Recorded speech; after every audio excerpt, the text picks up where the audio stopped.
벌어졌습니다. 어제 우리는 사사기의 무대를 함께 살펴보았습니다.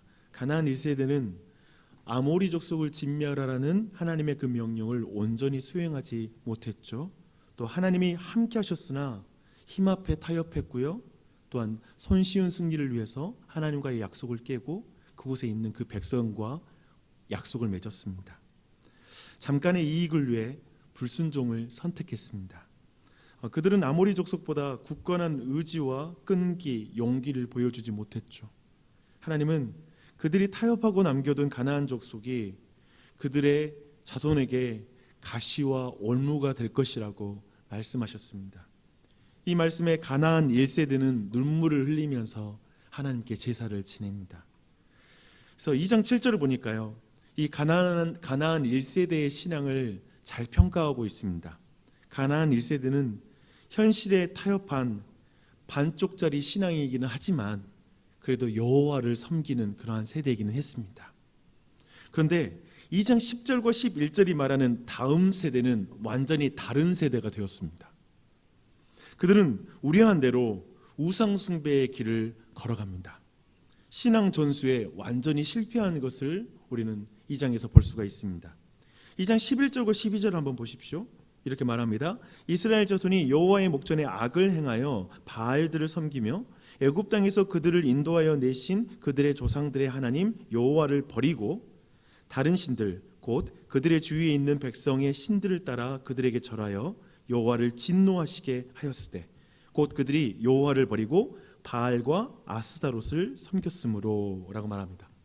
하나님은 이제 이렇게 우상을 숭배하는 그들에게 진노하시죠. 근데 그 진노는 사랑하는 배우자가 외도를 했을 때에 배우자가 보이는 진노라고 이해하는 게 정확할 것입니다.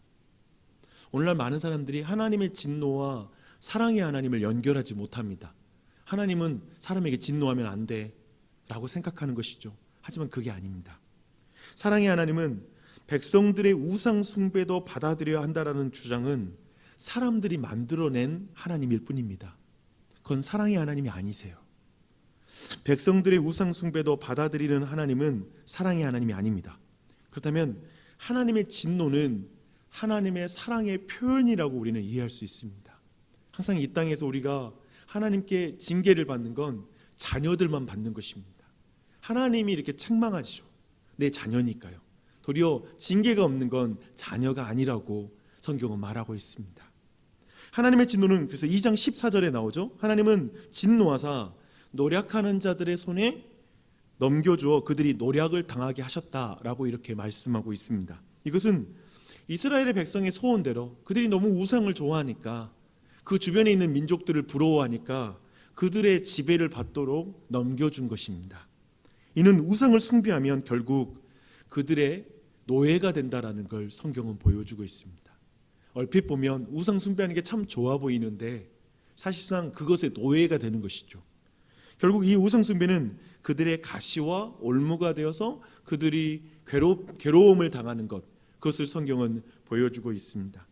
그런데 여기에서 이스라엘 백성이 왜 우상을 섬기는지 우리가 좀 더 이해할 필요가 있습니다. 오늘날에 우리는 풍요의 신상을 따로 집에다가 따로 보관하는 분은 안 계시죠? 그렇죠? 그리고 아침마다 거기다 기도하고 또 교회에도 오고 이런 사람은 우리 안에 없을 거예요. 그래서 어쩌면 사사기를 읽는 내내 우리는 이스라엘 백성이 잘 이해가 안 되죠. 하나님만 섬기면 될 텐데 왜 이렇게 우상을 섬길까 이런 생각이 드는 것입니다. 그런데 우상 숭배는 사실 우리도 피할 수 있는 주제가 아닙니다. 사실 오늘날에도 우상 숭배는 모든 사람에게 매우 매력적이고 영향을 끼치는 그런 신앙이라는 것을 여러분 이해할 필요가 있습니다. 왜 그런지 한번 제가 간단하게 한번 설명해 드리도록 하겠습니다. 이스라엘 백성은 바알과 아스다롯을 섬겼다라고 말하고 있습니다. 이 바알은 농경사회에서 풍요를 보장해주는 풍요의 신입니다.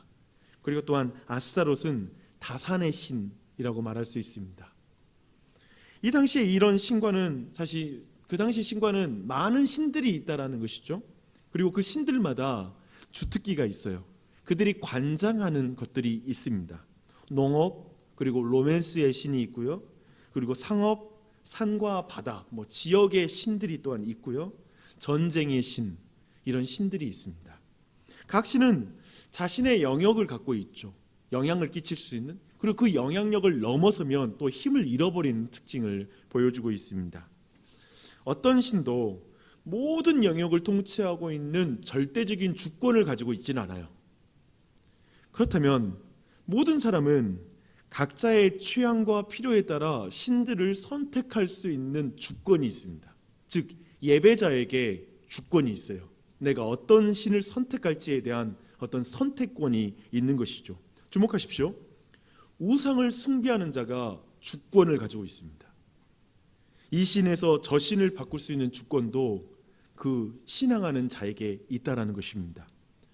그렇다면 오늘날에도 많은 사람과 종교인들은 기독교와 하나님을 신으로 받아들이는 데는 문제가 없습니다. 그 당시도 그랬을 것이고요. 여호와가 여러 신들 중에 하나라는 건 용납할 수 있어요. 여호와가 신들 중에 또한 제일 힘이 센 신이야 라는 것도 받아들일 수 있어요. 그러나 여호와가 유일한 하나님이시다. 그리고 그분은 온 우주의 주인이시며 모든 영역의 주권을 가지신 하나님이시다. 그 하나님으로는 받아들일 수가 없습니다. 심지어 이것은 기독교 안에 들어와 예배당에 앉아있는 사람들에게도 동일합니다. 쉽지 않아요. 이스라엘 당시의 가나안 땅도 지금 21세기의 이 시대의 사람들도 동일합니다. 이 세상은 우리 모두에게 동일하게 계속 주장합니다. 여호와만 예배하는 것은 너무 배타적인 신앙 아닌가?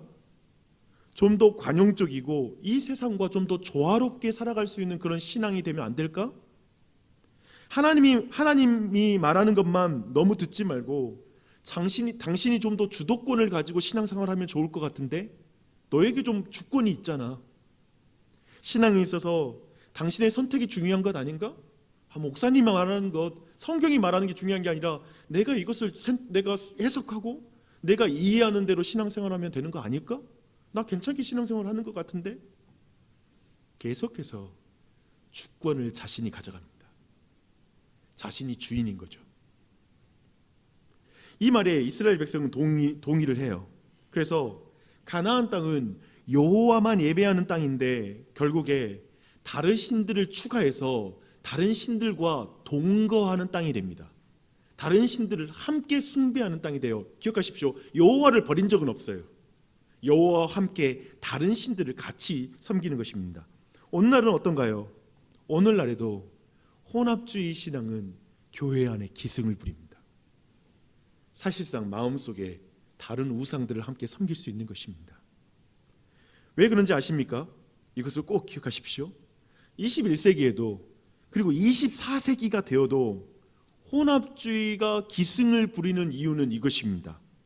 죄성을 가진 사람은 하나님께 우리 전체의 주권을 드리는 걸 싫어합니다. 내 모든 인생의 주권은 하나님께 있습니다. 나 주님 말씀대로 살겠습니다. 이게 쉽지 않아요. 끝까지 내가 주인으로 남고 싶고 내가 판단의 기준이 되고 싶고 내가 신앙에 있어서도 내가 기준이 되고 싶어하는 마음을 버리지를 못합니다. 그래서 교회 안에 있는 우리에게 가장 큰 영적인 위험은 무신론이 아닙니다. 하나님 없다로 다시 돌아가는 게 아니에요. 또 한편에 진화론도 아니에요. 교회 안에 있는 사람들에게는 진화론이 가장 큰 위험이 아닙니다. 여러분 또 한편에 좀 잘 이해하셨으면 좋겠는데요. 우리 자녀들이 나중에 하나님이 없다라고 말하는 그 말을 듣는 것도 큰 위험이 아니에요. 도리어 교회 안에 있는 사람들에게 더 큰 위험은 뭐냐면 우상과 하나님을 함께 섬기는 게 가장 큰 영적 위험입니다. 이걸 기억하셔야 됩니다. 우리는 바알과 아스타롯과 같은 신상을 따로 만들지는 않아요. 잘 생각해 보세요. 우리 신상 만들지는 않잖아요. 그래서 내가 혼합주의의 위험에 노출되어 있는지를 잘 깨닫지를 못합니다. 한편 나는 교회도 다니고 있고 11조도 하고 있고 여러 가지 종교적인 의무를 수행하고 있고 그러니까 나는 한 하나님을 잘 섬기고 있다. 그리고 우리가 철학적으로도 전혀 다른 신이 있다는 생각 안 하니까요. 유일신을 믿고 있다라고 우리는 생각하는 것이죠. 하지만 삶 전체의 주권을 하나님께만 드리는 것을 기준으로 자신의 삶과 태도를 돌아보십시오. 나는 내 모든 삶의 주권을 주님께 드리고 있는가? 하나님과 하나님의 말씀을 완전히 신뢰하며 따르지 못하는 이유를 한번 생각해 보십시오. 우리의 어떤 인정받고 싶은 욕구, 안전하고 싶은 욕구, 통제하고 싶은 욕구, 그리고 친밀함을 느끼고 싶어하는 모든 욕구를 하나님으로부터 온전히 먼저 찾고 있는지 한번 돌아보십시오. 이것은 마치 스텔스 오미크론처럼 우리의 마음의 우상은 스텔스 우상입니다. 사실 잘 분별이 안 됩니다. 이 주제는 정말 중요해요. 왜냐하면 이 주제에 실패한 이스라엘은 가나안 땅에 살면서 가나안처럼 살아버립니다. 이 주제는 그 주제입니다. 또한 오늘날에 우리가 세상 속에 살면서 세상에 속하지 않은 삶을 살아야 되는데 이 주제에 실패하면 우리는 세상 속에 살면서 세상에 속한 삶을 살게 되어버리는 것이죠. 그래서 이 주제는 굉장히 중요합니다. 제가 이렇게 길게 오늘 우상 숭배를 나눈 이유는 모든 사사의 등장의 그 배경이 우상 숭배이기 때문에 그렇습니다. 그래서 첫 사사 온니엘이 첫 번째 사사인데요, 온니엘과 그리고 에훗은 동일한 말로 시작하고 있습니다. 이스라엘 자손이 또 여호와의 목전에 악을 행하니라. 온니엘 때는 이것을 우상 숭배와 정확하게 연결시켜서 설명하고 있습니다. 오늘 본문에서 여호와는 이제 이렇게 우상을 숭배한 이스라엘 백성에게 진노하사 모압 왕 에글론에게 이제 그들을 넘겨버립니다. 이제 모압에게 애속된 상태가 이제 18년이라는 세월이 지나게 돼요. 그러자 이스라엘 백성은 여호와께 부르짖습니다. 근데 여러분 여기서 기억하십시오. 굉장히 중요한데요.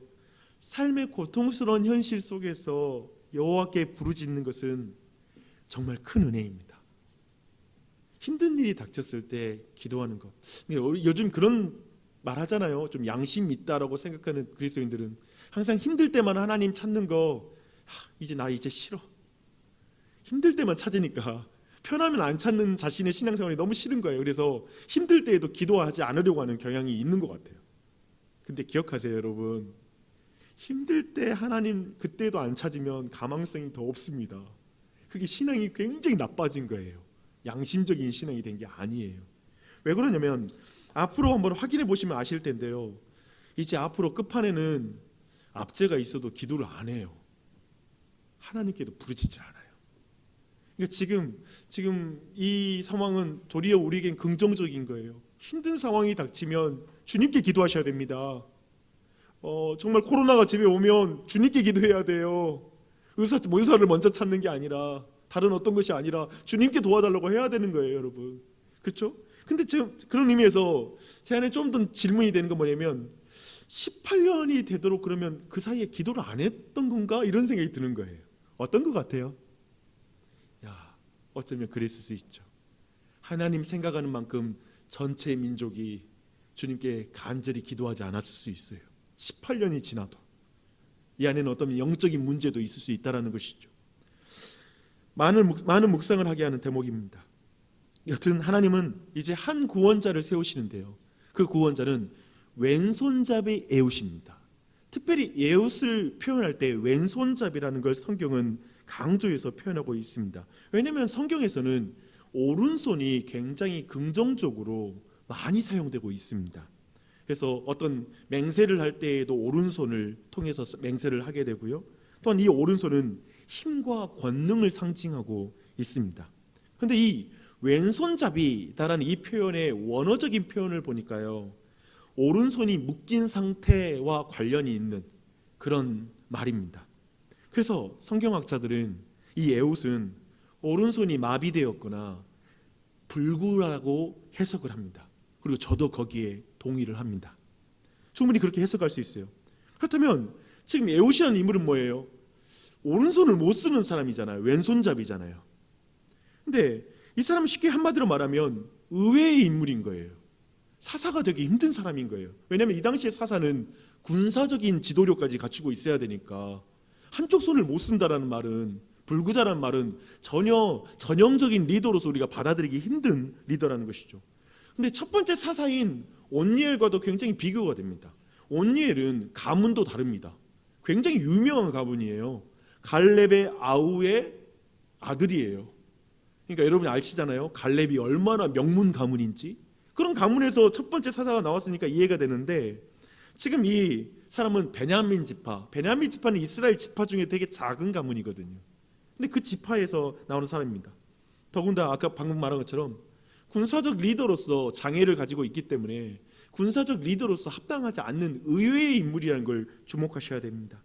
그런데 이 선택이 이후에 모압 왕 에글론을 죽이는 과정에서 모든 걸 이해하는 열쇠가 됩니다. 신기하게 이 조건이 하나님께 합당한 조건이 되는 거예요. 보세요.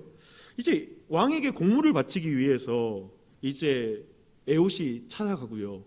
그리고 나서 따로 면담을 요청하고 만남이 이어지고 그것이 결국에는 모압 왕 에글론을 죽이는 일까지 이어지는 게 뒤에 나오는 기사이잖아요. 근데 생각해 보십시오. 이 당시에는 당연히 왕을 아련할 때 몸을 검색하게 돼 있죠. 그래서 몸에 무기를 가지고 있는지를 확인하는 건 당연한 일이었을 것입니다. 또한 에글론을 독대하는데 호위무사도 없이 왕이 독대해서 만날 일은 만무하다라고 우리는 충분히 이해할 수가 있을 것입니다. 그런데 왜 이렇게 이 모든 일이 이루어졌을까? 특별히 성경은 재밌게도 약 45cm가 되는 그 칼을 에봇이 오른쪽에 옷 가운데 숨겨두었다라고 구체적으로 표현하고 있습니다. 왜 그랬을까요?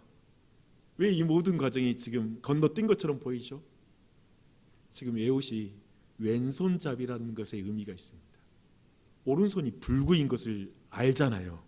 그런 의미에서 누구도 왕에게 생명을 위해 위협을 가할 수 있는 인물로 보이지가 않는 것이라고 해석하는 게 자연스럽지 않겠습니까?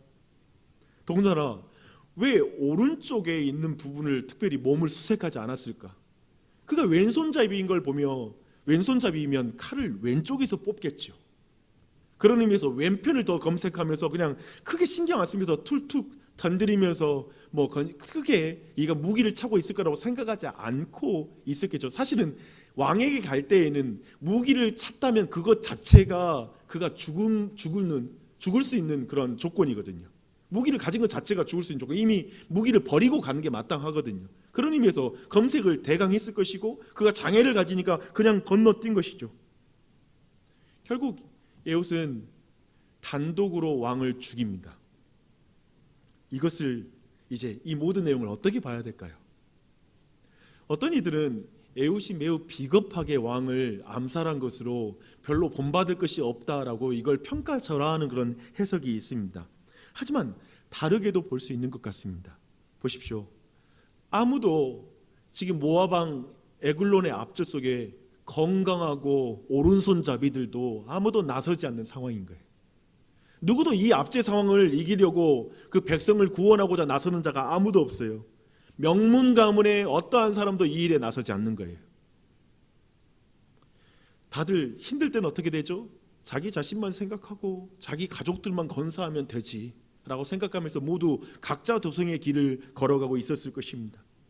그래도 그런 면에서 우리는 어쩌면 이 에봇이 홀로 그 왕 앞에 나아가는 이 상황을 이해할 수 있어요.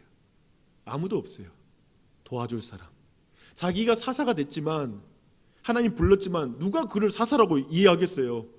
왼손 지금 불구자를, 장애인을 누가 따르겠어요? 그로서 할 수 있는 선택은 이것밖에 없지 않았을까요? 자기 혼자 이 모든 일을 먼저 수행하는 것, 자기가 할 수 있는 순종을 하는 것.